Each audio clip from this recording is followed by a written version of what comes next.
saya Bayu Dwi Nugroho, arsitektur B, 20 10 10 24. Saya kali ini akan membahas tentang keadilan. Um, Contoh kasusnya kayak yang baru-baru ini terjadi, kasus BLBI yang merugikan negara sebanyak 4,58 triliun rupiah yang secara mendadak di SP3 atau diberhentikan oleh KPK. KPK yang tahun 2019 sudah melakukan revisi pada undang-undangnya yang mengatakan akan semakin kuat di undang-undang yang telah direvisi kali ini. Tapi nyatanya melakukan SP3 kepada terdakwa kasus korupsi BLBI Samsul Nur Salim dan juga istrinya. Lalu bandingannya yaitu ada pada tahun kalau tidak salah 2014 kasus penebangan tiga pohon mangrove yang ada di Probolinggo Jawa Timur yang dilakukan oleh kulit pasir yang digunakan untuk bahan bakar memasak. Dihukum 2 tahun penjara dengan denda 2 miliar rupiah. Apa itu adil dalam penegakan hukum di Indonesia? Jawabannya tentu jelas belum. Ya kenapa? Ya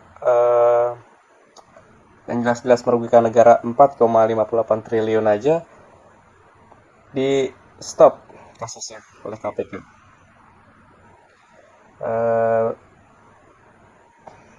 Coba bandingkan dengan kasus yang seorang kuli pasir yang mungkin pendidikannya tidak setinggi dan pengetahuannya tidak setinggi terdakwa kasus BLBI yang tiap harinya kerja keras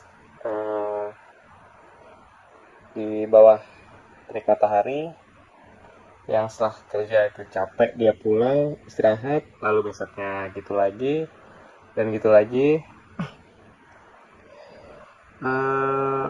Mungkin dari hasil kerjanya ya cuma cukup menghidupi untuk makan sehari-hari, untuk cukup sehari, mungkin nggak bisa beli gas, makanya dia pakai kayu bakar. Dan dia itu nggak tahu kalau menebang mangrove itu bisa dipidanakan. Bandingkan dengan terdakwa kasus BLBI yang punya pendidikan yang tinggi, yang seharusnya tahu apa yang dilakukannya itu adalah tindak pidana yang sangat merugikan negara. Negara itu seharusnya memberikan jaminan keadilan yang diterima oleh seluruh rakyatnya. Tetapi jika dilihat dari kasus tadi, kayak hukumannya itu lebih memberatkan kepada soal yang remeh, tapi menganggap remeh soal yang berat, kasus yang berat. Ya, kayak contohnya kayak tadi itu, kasus yang merugikan 4,58 triliun itu di stop. Tapi kasus yang hanya menebang 3 pohon mangrove yang bisa diganti hukumannya menjadi sanksi sosial, misalnya kayak nanam pohon mangrove lagi, terus disosialisasikan lagi kan. Terus penegakan itu seharusnya dilihat dulu sebaik-baiknya dari kasusnya, baru diambil kebijakannya. Pada dasarnya hukum di suatu negara itu harus memberikan keadilan, perlindungan, dan keamanan bagi seluruh rakyatnya. Di Indonesia itu aneh, penerapan hukum itu seakan-akan apa yang diinginkan penguasa, maka hukum itu bisa diubah undang-undangnya dengan secepatnya. Jadi itu kayak hukum itu berdasarkan kemauan penguasa. Sebenarnya kalau ada hukuman berat pada kasus yang remeh tetapi tumpul atau kebal pada penguasa, itu sebenarnya masuk ke dalam pelanggaran HAM. Ya udah nggak ada lah hukum di Indonesia itu kalau ada jual beli hukuman. Sampai ada satir yang bilang, lo punya berapa? Sini gue atur.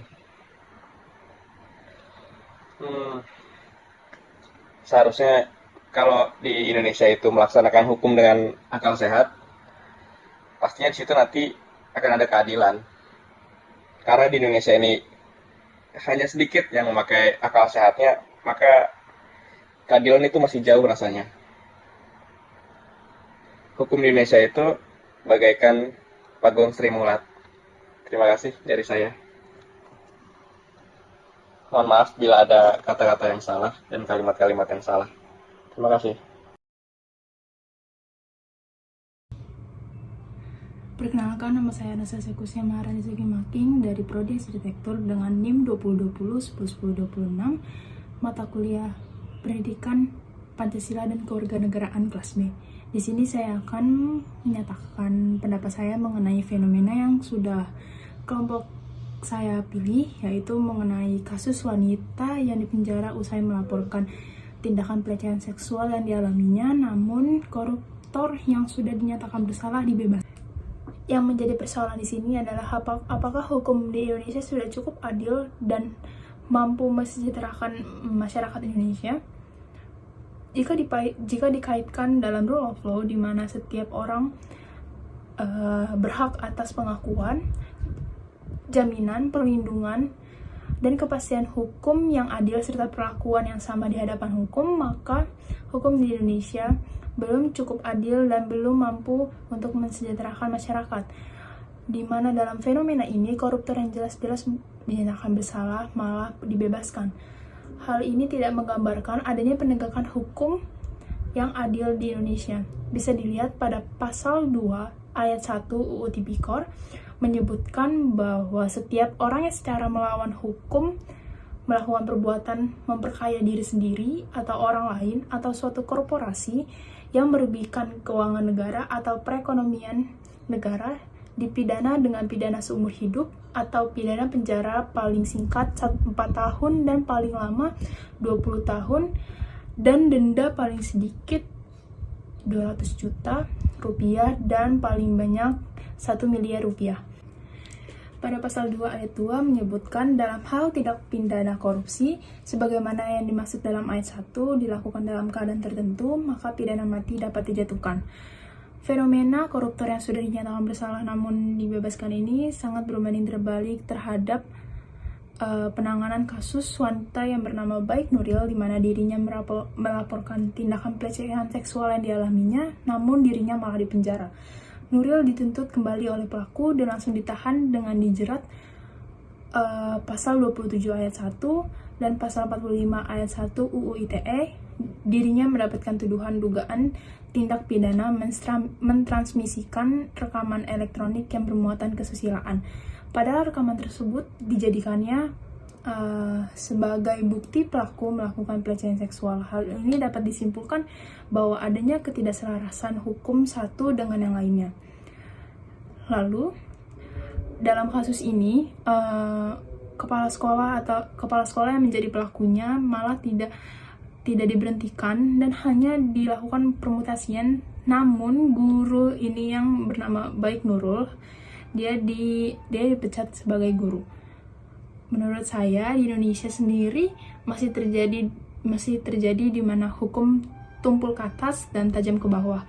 Masyarakat yang tidak mampu melawan hukum akan tidak berdaya, sedangkan masyarakat atas akan kebal terhadap hukum.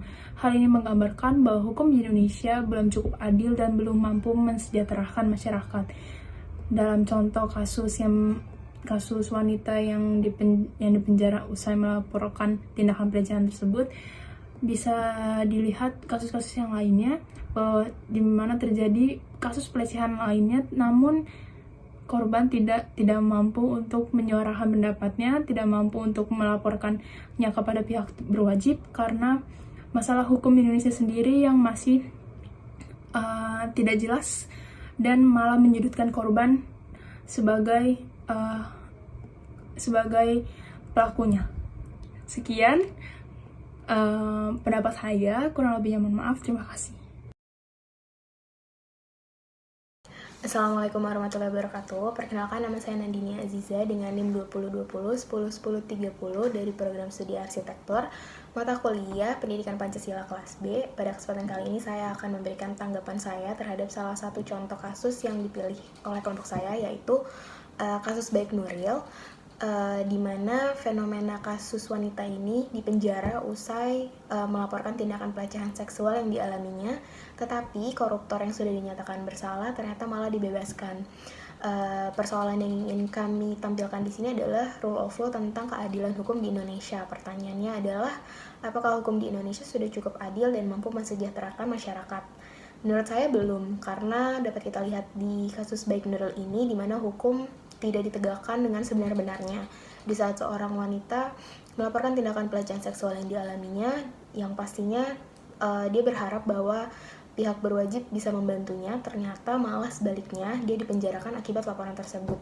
Sedangkan seorang koruptor yang jelas-jelas melakukan korupsi yang merugikan negara kita dan sudah dinyatakan bersalah, ternyata malah dibebaskan. Di sini terlihat bahwa dalam sistem demokrasi ini sering terjadi suap menyuap antara penegak dan pelanggar hukum yang menjadikan masyarakat tingkat ke bawah menjadi korban dari permasalahan tersebut, dan juga sistem keadilan yang sulit ditegakkan menjadi indikasi sistem yang dibuat oleh Indonesia memiliki sisi lemah karena dibuat oleh manusia itu sendiri. Dengan itu, hukum yang dibuat oleh manusia hanya diukur oleh tingkat prestasi atau performance level, yaitu seberapa besar pengaruh seseorang terhadap lingkungannya, terhadap lingkungan dalam permasyarakatannya, lingkungan luar masyarakatnya, ataupun lingkungan internasionalnya. Hukum di Indonesia tidak diukur dari sudut moralnya, sedangkan proses politik itu harusnya mengisyaratkan adanya kapabilitas sistem. Kapabilitas sistem itu adalah kemampuan sistem untuk menghadapi kenyataan dan tantangan di saat ada permasalahan. Pada kasus ini saya juga akan memberikan beberapa pasal pendukung tentang permasalahan korupsi ini. Dengan kasus korupsi pada pasal 2 Undang-Undang Nomor 32 Tahun 1999 menyatakan bahwa setiap orang yang melawan hukum melakukan perbuatan memperkaya diri sendiri atau orang lain atau suatu korporasi yang dapat merugikan keuangan negara atau perekonomian negara dipidana dengan pidana penjara minimal 4 tahun dan maksimal 20 tahun, dan dengan denda paling sedikit 200 juta rupiah dan paling banyak 1 miliar rupiah. Dan juga kasus korupsi pada pasal 3 Undang-Undang Nomor 32 Tahun 1999 menyatakan bahwa setiap orang yang dengan tujuan menguntungkan diri sendiri atau orang lain atau sebuah korporasi menyalahgunakan kewenangan, kesempatan, atau sarana yang ada padanya karena jabatan atau karena kedudukan yang dapat merugikan keuangan negara atau perekonomian negara dipidana seumur hidup atau dipidana penjara paling singkat 1 tahun dan paling lama 20 tahun, atau dengan denda paling sedikit 50 juta rupiah dan maksimal 1 miliar. Menurut saya tidak ada yang salah dalam perumusan normanya kecuali pada permasalahan ancaman pidananya. Pada pasal 3 merumuskan bahwa penyalahgunaan wewenang, tetapi ancaman minimumnya malah rendah daripada perbuatan melawan hukumnya. Di mana harusnya ancaman pidana yang dirumuskan pada pasal 3 itu lebih tinggi daripada pasal 2. Hal tersebut dikarenakan perbuatan korupsi yang dilakukan dalam pasal 3 haruslah memiliki kewenangan terlebih dahulu dan ada penyalahgunaan wewenang sehingga tindakan memperkaya diri sendiri, orang lain, ataupun korporasi tersebut merugikan negara. Dengan itu kita dapat menilai serta menyimpulkan bahwa hukum di Indonesia tidak memberikan efek jera bagi para koruptor serta para orang-orang yang melakukan kasus suap tersebut, dan ditambah dengan penegakan hukumnya yang masih berat sebelah, di mana hukum rentan disalahgunakan bagi kalangan atas yang memiliki wewenang, sedangkan hukum terasa tajam ke bawah untuk para masyarakat menengah ke bawah, sedangkan tumpul ke atas untuk para penegak hukum. Mungkin itu saja yang dapat bisa saya sampaikan. Terima kasih. Wassalamualaikum warahmatullahi wabarakatuh. Assalamualaikum warahmatullahi wabarakatuh. Saya Kaista Naya Putri dari program studi arsitektur dalam menuntaskan tugas ujian tengah semester mata kuliah Pendidikan Pancasila dan Kewarganegaraan.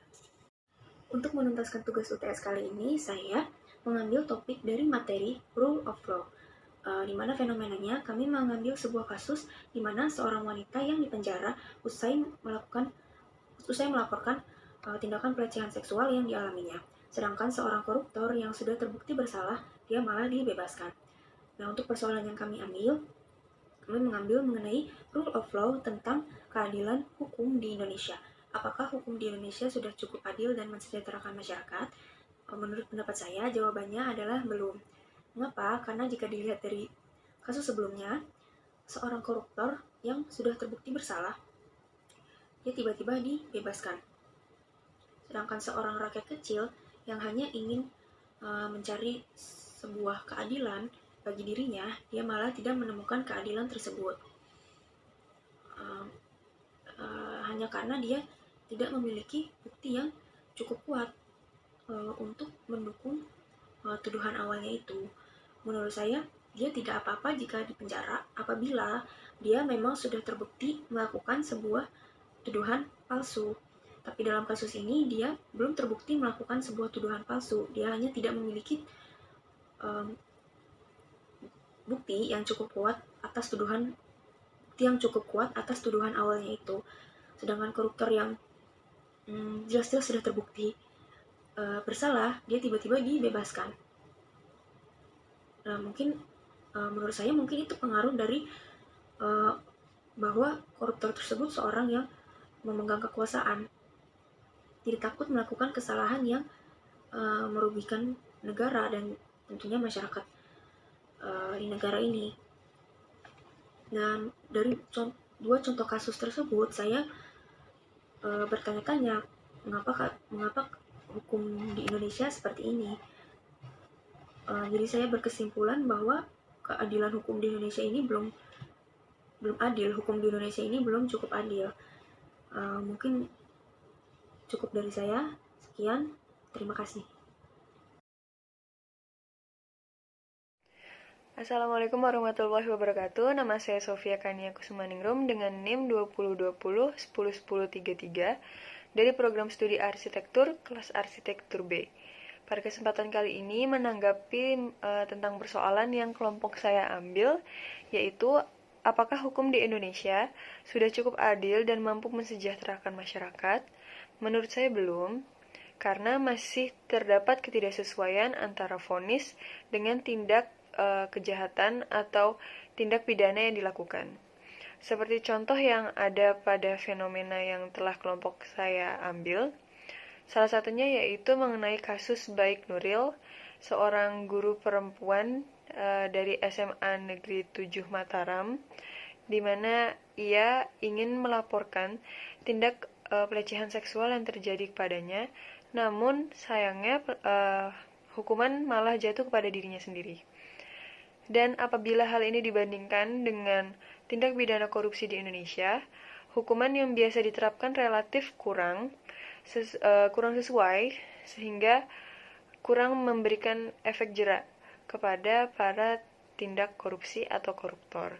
Seperti yang diucapkan peneliti Pusat Kajian Anti Korupsi PUKAT dari Universitas Gadjah Mada, yaitu Bapak Zainur Rohman. Beliau mengatakan bahwa rancangan Kitab Undang-Undang Hukum Pidana RKUHP lebih ringan jika dibandingkan dengan yang tertera pada Undang-Undang Pemberantasan Tindak Pidana Korupsi atau UU Tipikor. Maksudnya lebih ringan itu dikarenakan ancaman pidana yang diberikan itu lebih ringan atau menurun. Lalu Jaksa Agung ST Burhanuddin sendiri mengatakan memang sulit bahwa untuk menegakkan hukum di Indonesia, karena beliau sendiri mengatakan bahwa penegakan hukum di Indonesia belum memenuhi keadilan, sehingga pepatah mengenai hukum di Indonesia yang mana berbunyi tumpul ke atas dan runcing ke bawah itu masih marak di Indonesia. Walau seperti itu, Bapak ST Burhanuddin tetap berjanji bahwa untuk kedepannya tak akan ada lagi masyarakat kecil yang terlukai karena tak mendapatkan rasa keadilan. Dan kita sebagai rakyat Indonesia harus mendukung itu, serta selalu berusaha untuk berpikir kritis dalam menegakkan hukum dan keadilan di negara demokrasi kita tercinta yaitu Indonesia. Sekian dari saya. Wassalamualaikum warahmatullahi wabarakatuh. Ya, Assalamualaikum warahmatullahi wabarakatuh. Perkenalkan, saya Muhammad Jerikas Gutares, mahasiswa program studi arsitektur Fakultas Teknologi dan Desain Universitas Bangunan Jaya, dengan nomor induk mahasiswa 2020101037 dari kelas arsitektur B dalam mata kuliah Pendidikan Kewarganegaraan. Oke, kali ini saya akan menjelaskan opini saya tentang UTS kali ini yang akan diambil oleh kelompok saya, yaitu dengan tema Rule of Law. Nah, kelompok kami memiliki sebuah persoalan, yaitu apakah hukum di Indonesia sudah cukup adil dan mampu mensejahterakan masyarakat? Oke, menurut saya sendiri, saya kurang tahu apakah bagi semua orang jawabannya sama atau enggak. Tapi menurut saya sendiri belum cukup mensejahterakan manusia. Karena apa? Nah, karena jika misalnya kita kaitkan dengan rule of law sendiri, keadilan hukum di Indonesia itu masih dapat dibilang cukup kurang. Contohnya jika kita mengambil sebuah kasus Syarifuddin pada kasusnya yang BLBI itu. Nah, seseorang yang jelas-jelas dinyatakan korupsi setelah mengajukan kasasi bisa-bisanya dibebaskan. Namun jika kita bandingkan dengan kasus lain seperti Baik Nuril, sempat ada kasus yang disebut Baik Nuril itu, seorang guru yang diperkosa oleh kepala sekolahnya, kemudian ia mengajukan pengaduan, lalu akhirnya pengaduan tersebut malah ditolak dan dikembalikan ke dirinya karena melanggar pengaduan tersebut itu dibilang mencemarkan nama baik karena mencemarkan nama baik karena menyebarkan video tidak senonohnya, padahal sebenarnya beliau menjadi korban dalam pelecehan tersebut, tapi malah dia yang jadi korban dari korban hukum tersebut gitu loh. Yang harusnya dia mendapatkan keadilan dan yang harusnya ia melapor dan ingin mendapatkan keadilan, tapi malah sebaliknya. Namun sedangkan Syarifuddin tadi yang sudah jelas-jelas bersalah malah dibebaskan. Terus kemudian misalnya contoh lain seperti Bansos kemarin yang sudah jelas-jelas ia mengambil dana sebesar 17 miliar, namun akhirnya malah seperti itu. Dan kita bandingkan dengan ada kasus nenek-nenek, ya saya lupa tahun berapa, teman saya ingat sekali kasus nenek-nenek tersebut. Dia mengambil kayu hanya untuk keluarganya, namun dia dikenakan hukuman. Di sini kan dapat dilihat kayak mana sih yang lebih besar, apakah kayu atau uang sebesar 17 miliar. Entah kenapa hukum itu terasa lebih tajam ke bawah, yaitu seperti bagi masyarakat ya seperti itu, terasa tajam ke bawah namun tumpul ke atas bagi penegak namun tumpul ke atas seperti para yang korupsi tadi. Jadi kalau misalnya ditanyakan seperti apakah hukum di Indonesia sudah cukup adil dan mampu mensejahterakan masyarakat, menurut saya kalau misalnya saya ada di posisi tersebut, saya jadi berpikir 2 kali kalau saya ingin melapor. Saya jadi merasa takut pada hukum yang ada di Indonesia ini sendiri dan merasa kurang dilindungi oleh hukum yang ada di Indonesia ini. Sebenarnya saya juga kurang tahu harusnya gimana. Tapi seharusnya tuh sebuah hukum menurut saya harusnya adalah rasa keadilan atau kekuatan tersendiri yang tidak menuju pada sebuah objek gitu loh. Jadi sama rata, nggak tumpul ke bawah dan nggak tajam ke bawah dan tidak tumpul ke atas. Kan kalau misalnya kayak gini, kesian juga masyarakat yang ingin melapor, tapi mereka malah merasa suaranya tidak didengar. Kemudian ada juga waktu itu pernah yang sempat film dokumenter ada juga yang masalah batu bara, kemudian seorang penduduk melaporkan, namun akhirnya malah penduduk tersebut melaporkan karena ia merasa terganggu, tapi malah penduduk tersebut yang kena hukuman karena ia dicap mengganggu usaha milik negara atau swasta, saya lupa ya, pokoknya malah terbalik seperti itu loh. Jadi kalau misalnya ditanyakan seperti pertanyaan kelompok saya, menurut saya Untuk alasan lebih lanjutnya saya kurang tahu kenapa, tapi opini saya pribadi sebagai masyarakat awam kurang lebih seperti itu. Mohon maaf kalau misal ada pendapat yang berbeda, tapi itu hanya pendapat saya pribadi. Seperti itu. Mungkin kurang lebihnya mohon maaf. Terima kasih.